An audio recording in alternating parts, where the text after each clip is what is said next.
Bienvenue sur Localement Vôtre, le podcast qui t'aide à trouver des solutions locales pour ton business. Allez, on démarre. Bonjour et bienvenue. Aujourd'hui, on s'attaque à un sujet qui, pour beaucoup d'entrepreneurs, ressemble un peu à un parcours du combattant. Ah oui, le fameux support de Google Business Profile. Exactement. On a tous une histoire, un email resté sans réponse, un profil bloqué. C'est souvent un labyrinthe. Mhm. L'idée aujourd'hui, c'est de transformer ça en un chemin bien balisé. Et pour y arriver, on a mis la main sur une source assez précieuse, un guide officiel de Google. Directement de l'interne. Voilà, rempli de conseils, d'astuces. Notre mission, c'est de le décortiquer pour en sortir des stratégies concrètes qui, on l'espère, marchent vraiment. C'est exactement ça. Et il faut vraiment voir ça comme l'apprentissage des règles d'un jeu, en fait. Il ne s'agit pas juste de suivre un mode d'emploi bêtement. Non, Il faut comprendre la logique du système. Pourquoi Google demande telle information de telle manière. Une fois qu'on a compris ça, on devient beaucoup plus efficace. d'accord. On va se concentrer sur les 3 gros points de friction. La fameuse vérification du profil, la gestion des avis un peu litigieux et le scénario catastrophe, La suspension d'un compte. la suspension. L'objectif, c'est de reprendre la main. Et surtout, d'arrêter de perdre un temps fou. Parfait. Alors, allons-y. La première idée du guide est assez surprenante, je trouve.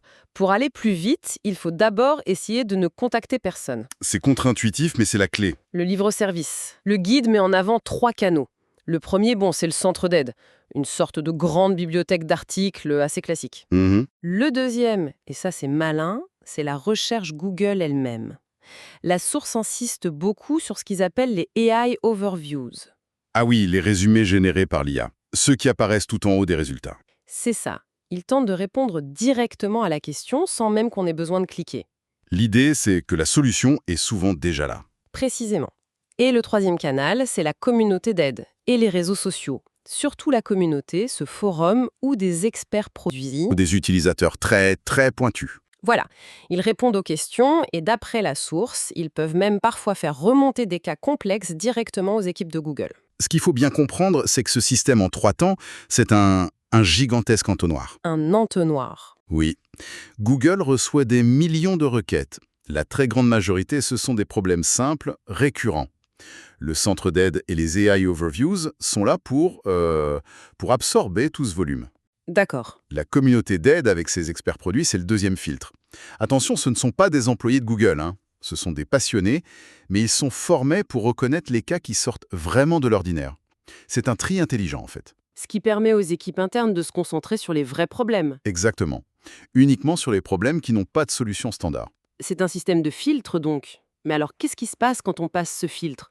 Quand on a vraiment, vraiment besoin de parler à quelqu'un? Bien sûr. Et c'est là qu'on entre dans la deuxième phase, la préparation. Contacter le support, ce n'est pas un acte anodin. C'est le début d'un processus formel. Et le guide est très clair là-dessus, il y a une checklist à respecter. D'abord, une évidence, mais c'est fondamental, vérifier que son profil respecte bien toutes les règles de Google.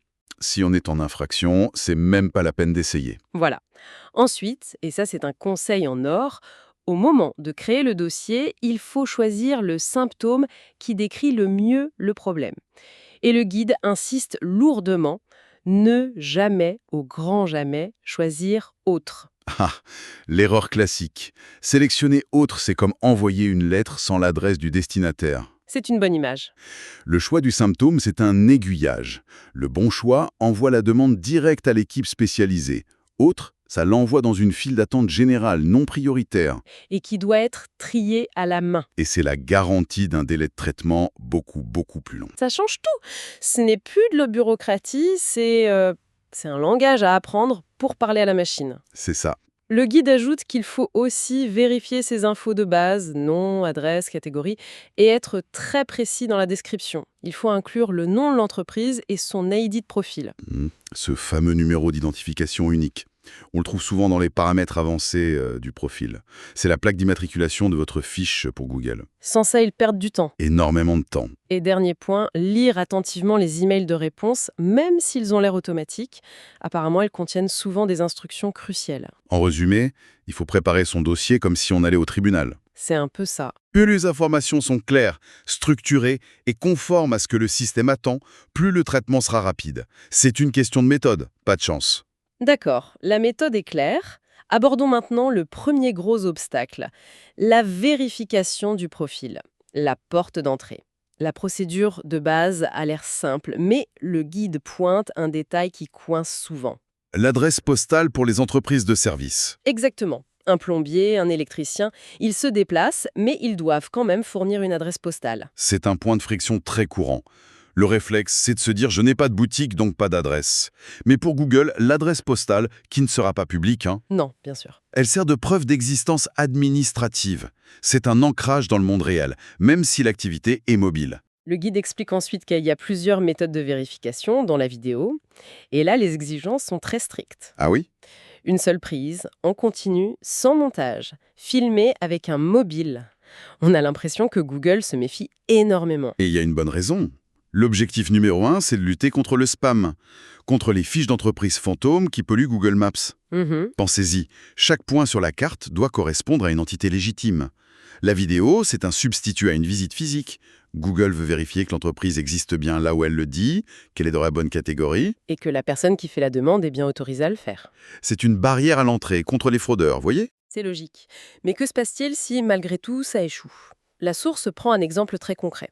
On filme sa vidéo, mais impossible de la télécharger. Ça bloque. Le genre de situation qui rend fou. On a tous connu ça. Un formulaire qui plante au dernier moment. Exactement. Et là, le guide donne un chemin précis. Dans son profil, il faut aller dans le menu, puis Aide et support et Nous contacter. Et encore une fois, être ultra spécifique. Écrire par exemple, la vidéo de vérification ne se télécharge pas. La précision est la clé. Cette précision va orienter vers un outil d'aide. Il faudra confirmer son email, son profil, et c'est seulement après avoir confirmé qu'on a déjà tout essayé que le formulaire de contact s'ouvrira enfin. On retrouve cette logique d'entonnoir. Le système veut être sûr qu'on a épuisé toutes les options automatisées avant de mobiliser un humain. C'est ça. Ce formulaire final, c'est l'occasion de donner le contexte que la machine n'a pas pu comprendre. C'est là qu'on explique « j'ai suivi la procédure, mais j'ai rencontré tel bug technique ». On passe d'un dialogue avec un automate à une explication pour un humain. Passons à un autre sujet qui génère beaucoup de frustration, les avis. Surtout les avis négatifs qu'on juge injustes. Le guide rappelle la règle d'or de Google, Un avis n'est pas supprimé parce qu'il est négatif. mais uniquement s'il enfreint les règles de la plateforme. Et pour illustrer ça, ils utilisent un exemple que j'ai trouvé génial. Ah oui, celui du toiletteur pour chien. Il est parfait. C'est ça. Un toiletteur reçoit un avis 1 étoile avec le commentaire « Le café était horrible ». Le problème, c'est qu'il ne sert pas de café. Évidemment. Pour signaler cet avis, il suffit de cliquer sur l'icône et de choisir la bonne raison. Ici, c'est simple, hors sujet. Et c'est là que tout se joue. L'argumentaire n'est pas émotionnel, du genre ce client est méchant ». Non. Il est factuel. Ce client évalue un service que je ne propose pas. C'est ce décalage factuel qui est la clé, parce qu'il correspond à une violation objective des règles. L'argumentation doit toujours être basée sur les politiques de Google. Une fois le signalement envoyé, Google examine le cas sous 3 jours ouvrés. Mais si la décision ne nous convient pas ou si on n'a pas de réponse, il y a une voie de recours. L'appel, L'outil de gestion des avis dans le centre d'aide, il permet de voir le statut et surtout de faire appel de la décision. c'est une deuxième chance et c'est un mécanisme de correction crucial. Il faut savoir que la première évaluation est très souvent automatisée. Ah bon? Oui, un algorithme cherche des mots-clés, évalue la structure et prend une décision rapide. L'appel, en revanche, est généralement traité par un humain. C'est l'opportunité de présenter un argumentaire plus détaillé. Beaucoup d'entrepreneurs ignorent ça et s'arrêtent au premier refus. D'accord. On arrive au dernier cas, le plus angoissant, la suspension du profil. Du jour au lendemain, on disparaît de Google Maps. C'est un cauchemar. Pour le chiffre d'affaires, c'est terrible. La première astuce du guide, c'est encore et toujours de passer par la recherche. Taper « Réactiver profil entreprise Google » mène directement au bon article d'aide. C'est l'écosystème Google qui se prend en charge lui-même. La solution est souvent à une recherche près. C'est ça. Mais c'est en décrivant l'outil de réactivation que le guide lâche l'information la plus folle, la plus importante de toutes. Ah oui? Une fois qu'on a rempli le formulaire d'appel pour la réactivation, il faut fournir les preuves justificatives. Et pour ça, on a 60 minutes. Attendez. Pardon. 60 minutes? 60 minutes, chrono. C'est incroyablement court. C'est une blague? Non. C'est une fenêtre d'action minuscule. Si on envoie le formulaire et qu'on part déjeuner, c'est trop tard. Le guide précise aussi qu'il faut envoyer uniquement les documents acceptés. Le reste sera ignoré. Mais ce délai de 60 minutes est ahurissant. C'est un détail qui surprend, c'est le moins qu'on puisse dire. Et la logique derrière, bien que brutale, elle est fascinante. Ah oui. Un délai aussi court, ça suggère un système conçu pour un traitement quasi immédiat. Et surtout, pour décourager les demandes qui ne sont pas préparées. D'accord, je vois. On peut imaginer que dès que vous soumettez l'appel, un dossier est créé, placé dans une file d'attente active devant un agent. Si les preuves n'arrivent pas dans l'heure, le système considère le dossier comme incomplet Et le ferme. et le clôture, automatiquement, pour passer au suivant. Ça force l'utilisateur à faire tout le travail en amont, préparer son argumentaire, scanner ses justificatifs, avoir tout à portée de main avant même de cliquer sur Envoyer. C'est complètement contre-intuitif. Mais c'est sans doute l'information la plus précieuse de tout le guide pour quelqu'un qui fait face à une suspension. C'est un conseil qui peut littéralement sauver une entreprise. Si on devait résumer le message principal de ce guide, je dirais que face au support de Google, il faut abandonner l'idée d'une conversation et adopter une approche quasi chirurgicale. C'est une bonne image. Les maîtres mots sont proactivité, préparation et précision. Il faut anticiper ce que le système attend et le lui fournir sur un plateau. C'est tout à fait ça. Et si on prend un peu de recul, ce guide est un excellent mode d'emploi pour naviguer dans ce système complexe. Mais il soulève aussi une question stratégique plus vaste, pour n'importe quel entrepreneur. Laquelle? Ce processus nous montre à quel point une entreprise peut être dépendante d'une seule plateforme, avec ses règles qui changent, ses décisions parfois opaques et ses fenêtres d'action de 60 minutes. La question à se poser n'est donc pas seulement comment maîtriser les règles de Google, mais aussi comment puis-je diversifier ma présence numérique pour ne pas mettre tous mes œufs dans le même panier. C'est une excellente question pour conclure. Avoir son propre site web, sa liste de diffusion, être actif ailleurs.